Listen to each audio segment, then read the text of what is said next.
Waking up at 4 a.m. with three little ones, one of whom still wakes me up in the middle of the night, sounds almost impossible. But I'm here to tell you, with the right evening rhythm, it's not only possible, it's realistic. Today, I'm inviting you into the simple, quiet evening routine that makes my early mornings of prayer, exercise, and a head start on the day before my children wake up a reality. So, in this video, I'm going to share with you my full evening rhythm, what I do during my golden hour, and stay tuned until the end because I'll share my top evening principles that help me to wake up so early, even in seasons of exhaustion. I want to mention that this is by no means prescriptive, and if this doesn't work for you in any way, causes more stress, or just doesn't serve you, please don't feel like you have to do this to be a good mother. Find what works for you. This is what I found works for me, and it changes depending on the seasons too. So if you're new here, I'm Curie, and I help Christian homemakers who are living in a fog of exhaustion and stress to become the patient, peaceful mother and wife they've always dreamt of being. So I would love for you to subscribe to my channel. There's nothing glamorous about this evening routine. No fancy skincare rituals, no cozy drinks, just quiet faithfulness stitched together with small, simple habits. I hesitated to even share this because, quite honestly, my evenings just aren't all that impressive. But after so many of you asked about my evening routine in the comments of my video on how I wake up at 4 a.m., I realized, okay, maybe that's the beauty of it. The work God calls us to isn't always showy.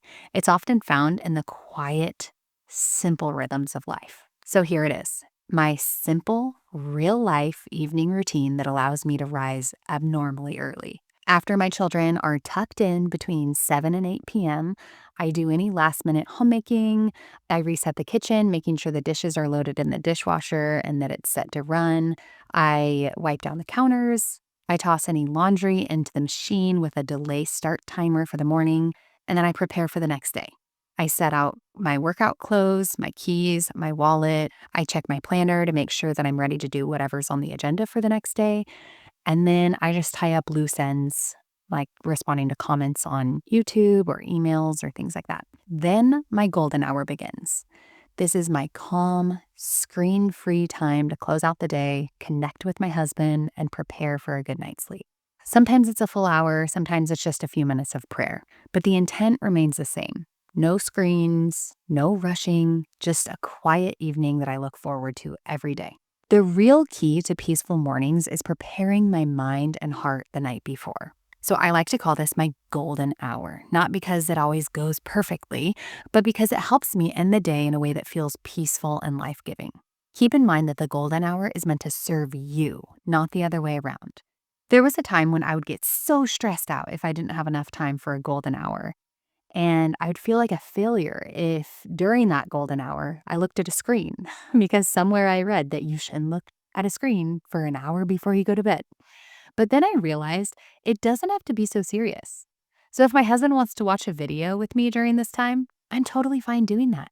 Also, if it would be better for my mind to get a couple things off my plate and check a couple things off my to-do list on my computer during that time so that I can sleep without those tasks hanging over my head, then I'm going to do that. The general rule of thumb, though, is that I try to do all the screen-free things that I love before bed for about an hour. Okay, so here's what I typically do during the golden hour. Usually I begin with prayer, and it's not complicated or super formal, just a quiet pouring out of my heart before the Lord at the end of the day. I actually have a video on my prayer method in the journal that I use for this. If you're interested in a new prayer rhythm, I think that might really bless you. So after prayer, I try to move my body in a supportive way, like stretching or foam rolling. Motherhood can leave your body feeling so tense and tight. I know mine certainly does after carrying a baby all day long. So I try to take just a few minutes to stretch out my muscles, foam roll any tight areas, and just let the physical stress of the day melt away. Then I pick up a life-giving book to read. I'm careful about what I let into my mind in general, but definitely even more so before I sleep. I tend to read books that point me back to the truth.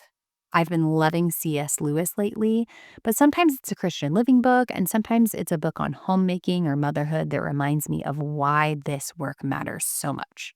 One of the most important parts of my golden hour is preparing my mind and relaxing my nervous system. Before, my nights often ended with me scrolling my phone or doing something just completely mindless, and I would wonder why I woke up still feeling drained regardless of how much sleep I got. Now, I intentionally transition my body and brain into rest.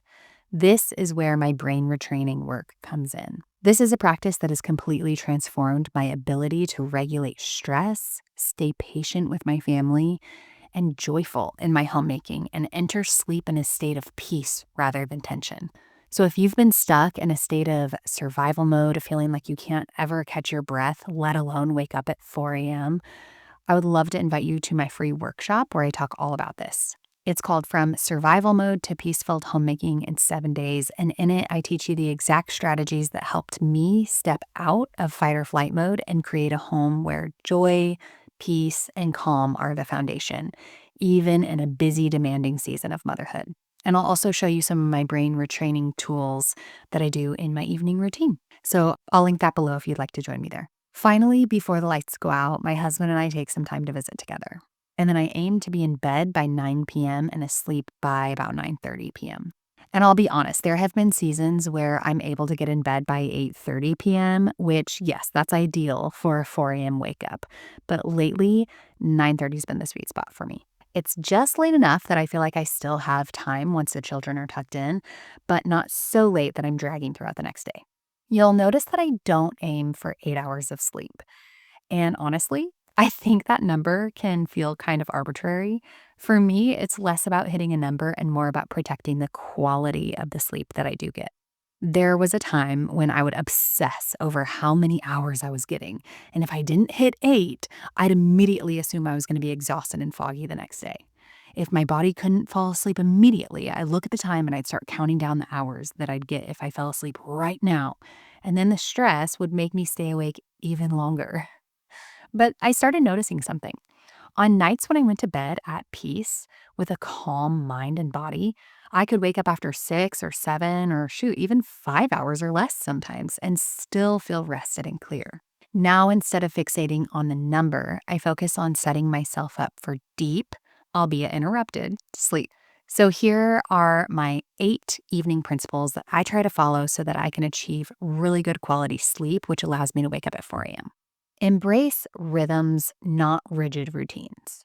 Something I think mothers struggle with is the deep longing for a predictable routine because humans thrive on order and rhythm. We crave it. But when you have young children, their needs, sleep schedules, and daily patterns change so often, sometimes every few months or even every few days, that it can feel impossible to ever settle into a steady routine. The key is learning to be flexible and to hold your plans loosely, trusting that each season requires something different from you.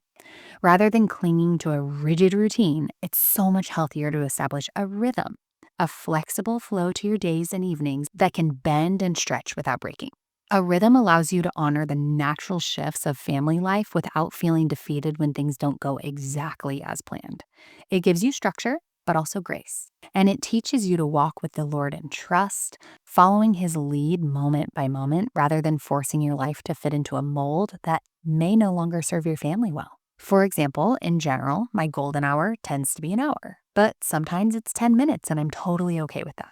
Okay, the next one is to close the kitchen early. One thing I've learned over the years is that eating late into the evening doesn't serve me well. I want my body to be resting and repairing itself at night, not busy digesting food. Personally, I feel my best when I finish dinner and then I have the discipline to avoid eating again, to let my body fully unwind for the evening without asking it to work overtime, digesting snacks or treats or a late night dinner.